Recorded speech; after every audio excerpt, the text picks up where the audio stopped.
मेरी बेटी का बकरा जिसको उसने ईमान का? ईमान ने कुर्बानी देनी है उसको पहले पूछ लो फिर उसको कुर्बानी शुरू कर लो। अच्छा वो आपका जो बकरा है पिंक वाला बकरा जिसके कान पिंक है उसकी कुर्बानी होने लगी है इजाजत कर दें। आ गए भी आ गए मेरे शकीर आ गए अस्सलाम वालेकुम क्या हाल है।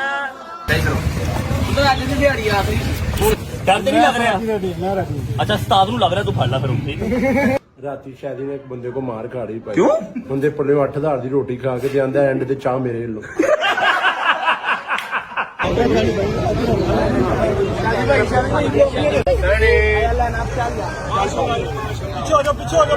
मैं चैनर ही देते ही पता नहीं इतने खाई जाता डोगर भाई कह रहे हैं कि मुझे पपी किसी ने नहीं की आज सारे पपी करो